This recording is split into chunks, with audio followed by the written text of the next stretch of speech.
Perkenalkan, nama saya Anus Kurnia dengan NIM S1M025100055.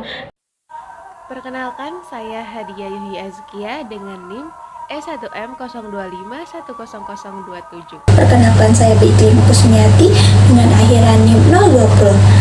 Perkenalkan, nama saya Haninopia Lestari dengan akhiran NIM 060. Perkenalkan, nama saya Rizka Nursalma Windianti dengan akhiran NIM 073. Pada slide ini, saya akan menjelaskan mengenai masalah dan tantangan belajar kimia. Yang pertama, ada karakteristik materi kimia. Kimia sering dianggap sulit karena banyak konsep yang bersifat abstrak, termasuk materi laju reaksi yang membahas perubahan zat dan faktor-faktor yang mempengaruhinya. Siswa tidak hanya untuk menghafal teori, tetapi juga perlu memahami proses yang terjadi. Yang kedua, ada tantangan siswa. Banyak siswa mengalami kesulitan memahami konsep kimia karena kurangnya pengalaman langsung, sulit menghubungkan teori dengan kehidupan sehari-hari, serta kurangnya interaksi dalam proses belajar. Yang ketiga, ada solusi yang perlu dilakukan. Berdasarkan teori konstruktivisme sosial Vygotsky, pembelajaran dapat dilakukan melalui diskusi kelompok, kerjasama, dan praktikum. Guru memberikan pembimbingan secara bertahap atau scaffolding agar siswa lebih mudah memahami materi. Dengan interaksi sosial dan praktik langsung, siswa dapat membangun pemahaman yang lebih baik terhadap materi laju reaksi. Selanjutnya akan dilanjutkan oleh teman saya. Selanjutnya adalah kajian teori. Jadi yang pertama itu teori belajar yang digunakan. Nah, teori belajar yang digunakan di sini adalah teori belajar konstruktivisme sosial Vygotsky. Nah, teori ini dikembangkan oleh seorang psikolog asal Soviet, yaitu Lev Semenovich Vygotsky, yang menekankan peran interaksi sosial dalam perkembangan kognitif individu. Berbeda dengan Piaget yang lebih menekankan perkembangan individu, nah Vygotsky ini itu berpandangan bahwa belajar pada dasarnya merupakan proses sosial yang dimediasi oleh bahasa dan alat-alat budaya. Nah, teori Vygotsky ini itu memiliki dua prinsip utama. Yang pertama itu ada Zone of Proximal Development atau ZPD, dan yang kedua itu ada scaffolding. Nah, Zone of Proximal Development ini adalah jarak antara kemampuan aktual peserta didik dengan kemampuan potensial yang dapat dicapai melalui bimbingan orang dewasa atau teman sebaya yang lebih kompeten. Nah, yang kedua itu scaffolding. Nah, scaffolding ini adalah bimbingan sementara oleh guru atau teman sebaya kepada peserta didik yang belum mampu menyelesaikan masalahnya itu atau menyelesaikan permasalahan itu secara mandiri. Nah, dalam konteks pembelajaran kimia khususnya pada materi laju reaksi, teori Vygotsky ini sangat relevan karena materi laju reaksi ini memerlukan pemahaman konsep abstrak yang tidak dapat dicapai hanya dengan hafalan saja. Nah, penerapan zone of proximal development ini dalam pembelajaran laju reaksi itu dapat dilakukan melalui diskusi kelompok, praktikum sederhana, terus atau tanya jawab terbimbing yang akan membantu peserta didik membangun pemahaman dari pengetahuan yang sudah mereka miliki menuju konsep yang sudah ada atau menuju konsep yang lebih kompleks. Nah, selanjutnya yang kedua itu adalah karakteristik peserta didik. Di sini itu ada dua karakteristik peserta didik. Yang pertama itu adalah karakteristik kognitif, di mana ini adalah tahapan-tahapan perubahan yang terjadi pada kehidupan manusia, yaitu untuk memahami, untuk mengolah informasi, memecahkan masalah, dan mengetahui sesuatu. Nah, peserta didik SMA itu umumnya berada pada usia 15 tahun ke atas, di mana menurut teori Piaget, usia ini sudah masuk kepada tahap operasional formal, yang dimana tahap operasional formal ini siswa itu sudah mulai memikirkan pengalaman di luar pengalaman nyata dan memikirkannya itu secara abstrak, idealis, dan juga logis. Kemampuan berpikir formal ini sangat penting dan sangat diperlukan dalam mempelajari materi laju reaksi, di mana materi ini tuh melibatkan konsep yang abstrak seperti tumbukan partikel, energi kinetik, tumbukan partikel, energi aktivasi, dan juga persamaan laju. Nah, namun demikian, ada penelitian yang menunjukkan bahwa tidak semua peserta didik SMA atau siswa SMA itu sudah berada pada tahap operasional formal. Oleh karena itu, pembelajaran laju reaksi yang efektif itu harus mengakomodasi variasi kemampuan kognitif ini dengan menyediakan berbagai representasi konsep, mulai dari tingkat makroskopik, submikroskopik, hingga simbolik.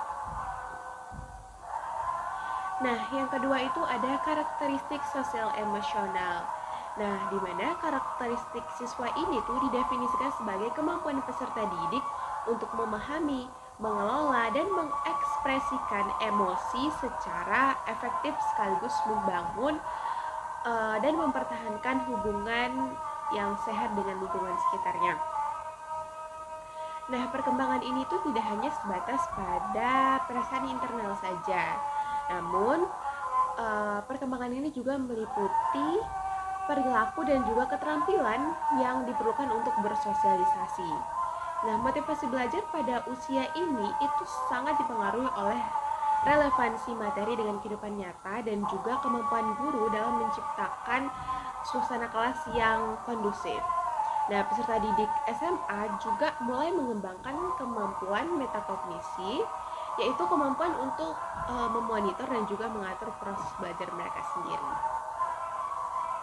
Nah, selanjutnya yang terakhir itu adalah implikasi teoristis karakteristik yang dua tadi.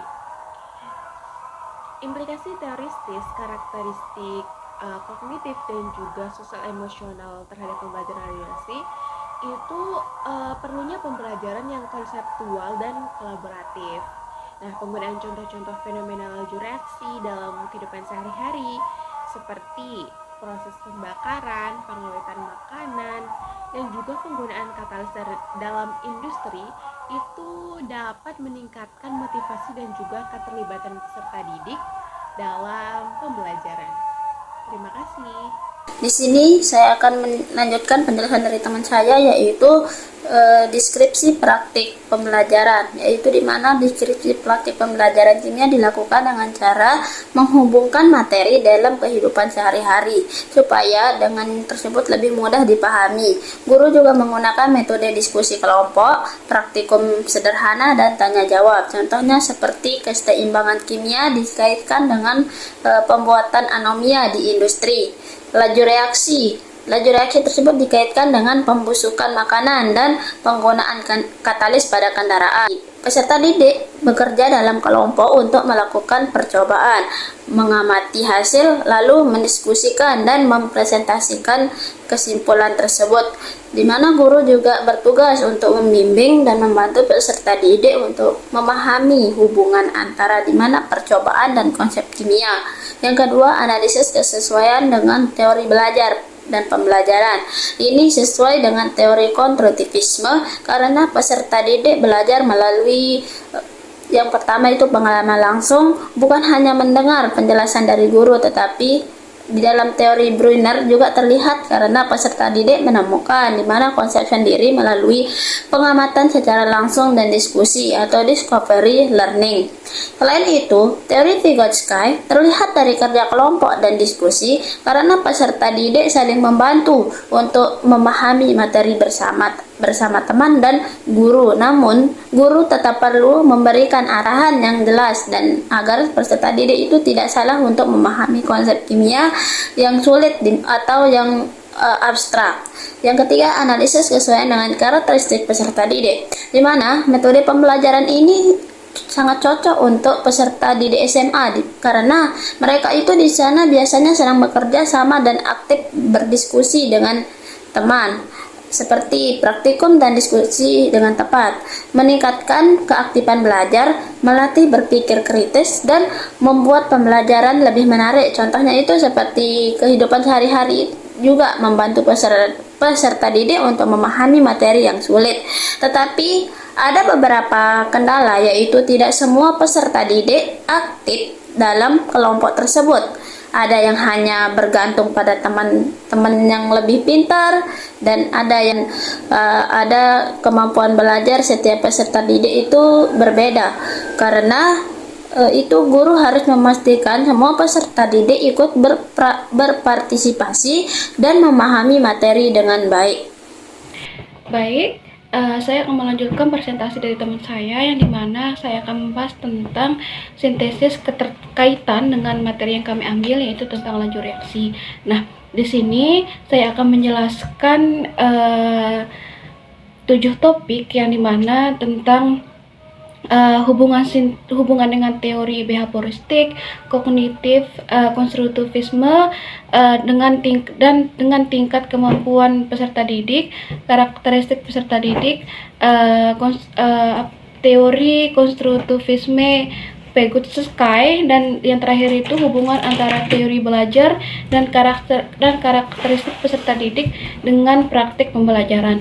Nah, di sini saya akan langsung saja menjelaskan topik pertama, yang dimana yaitu tentang hubungan teori belajar dengan teori behavioristik. Nah, di sini seperti yang kita ketahui bahwa teori behavioristik itu berfokus pada perubahan perilaku melalui rangsangan dan respon. Nah, dalam konteks ini, pembelajaran laju reaksi itu guru itu bisa memberikan soal ataupun latihan, entah itu kuis atau penghargaan, untuk mendorong siswa tersebut agar berusaha lebih memahami konsep. Nah, keterkaitannya dengan ciri-ciri peserta didik ini yaitu tentang untuk kesesuaian siswa untuk membutuhkan pengulangan dan instruksi yang jelas untuk membantu siswa kesulitan dan mengingat konsep dasar seperti berusaha lebih memahami tentang konsep laju reaksi. Nah, contohnya itu guru itu bisa memberikan latihan mengenai dampak suhu terhadap laju reaksi dan memberikan pujian kepada siswa tersebut yang berhasil menjawab dengan benar. Selanjutnya yaitu hubungan dengan teori kognitif. Nah, kan teori kognitif ini lebih menekankan pada proses berpikir siswa agar mereka itu lebih paham tentang materi laju reaksi. Nah, siswa itu diharapkan tidak sekedar menghafal, akan tetapi juga memahami keterkaitan antara konsep seperti konsentrasi, luas permukaan, atau energi aktivasinya. Nah, keterkaitannya dengan peserta didik di sini yaitu siswa itu menyukai analisis dan berpikir logis untuk membantu memahami hubungan sebab akibat antara reaksi kimia, atau cocoknya untuk siswa yang berkemampuan berpikir kritis. Nah, contohnya siswa itu menganalisis alasan mengapa serbuk pualam itu bereaksi lebih cepat dibandingkan dengan bongkahan pualam. Nah, yang ketiga itu tentang hubungan dengan teori konstruktivisme. Nah, teori konstruktivisme ini mengargumenkan bahwa siswa itu membangun pengetahuan mereka sendiri melalui pengalaman yang mereka alami. Terus kaitannya dengan ciri-ciri peserta didik di sini yaitu pengetahuan itu siswa itu lebih aktif dan suka melakukan eksperimen dan membantu siswa itu memahami konsep secara langsung melalui pengalaman nyata. Contohnya itu siswa itu melakukan praktikum tentang pengaruh konsentrasi terhadap laju reaksi dan kemudian membuat kesimpulan berdasarkan pengamatan yang mereka amati sendiri.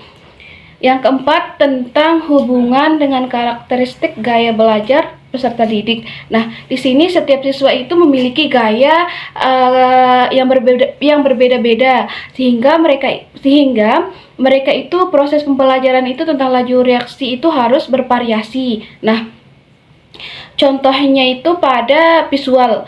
Visual ini kan lebih dapat menangkap saat diberikan grafik, energi, atau aktivitasi atau ilustrasi atau video animasi. Sedangkan pada auditori itu lebih memahami lewat penjelasan yang diberikan guru dan diskusi.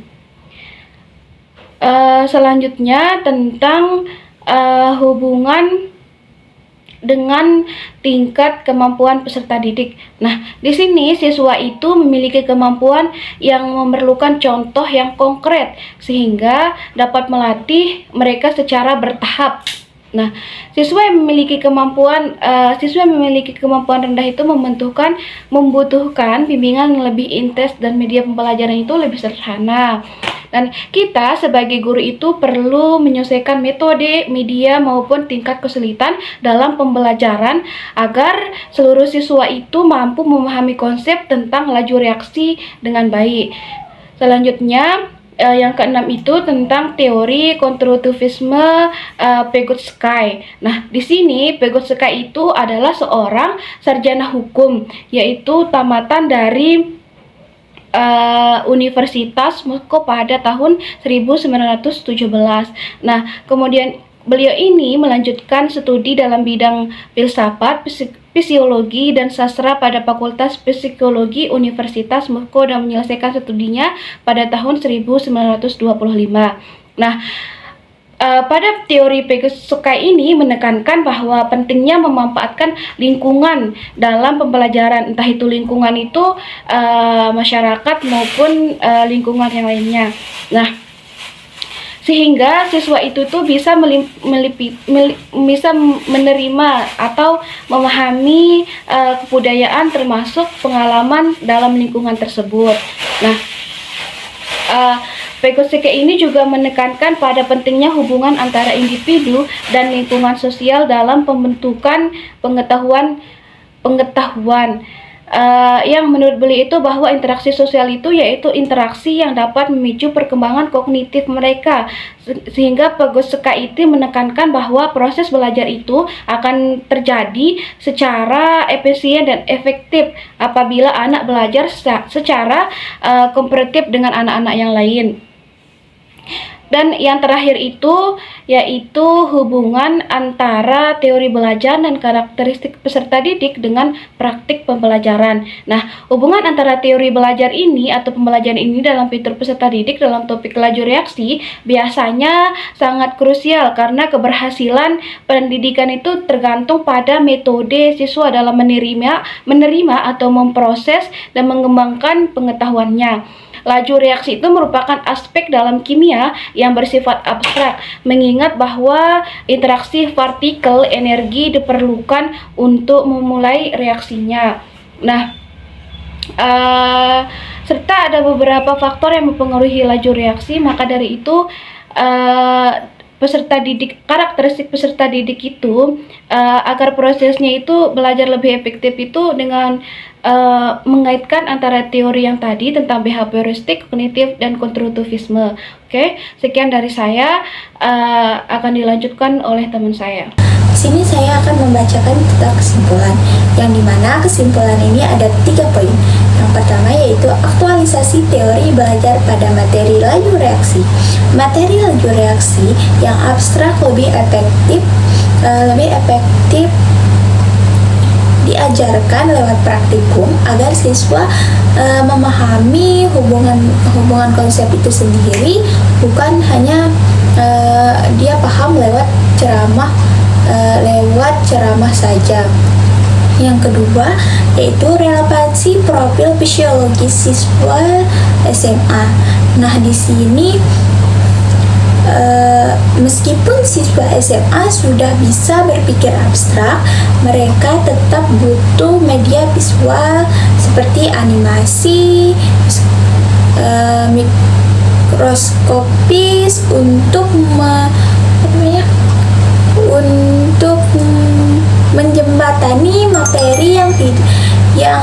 tidak kasat mata.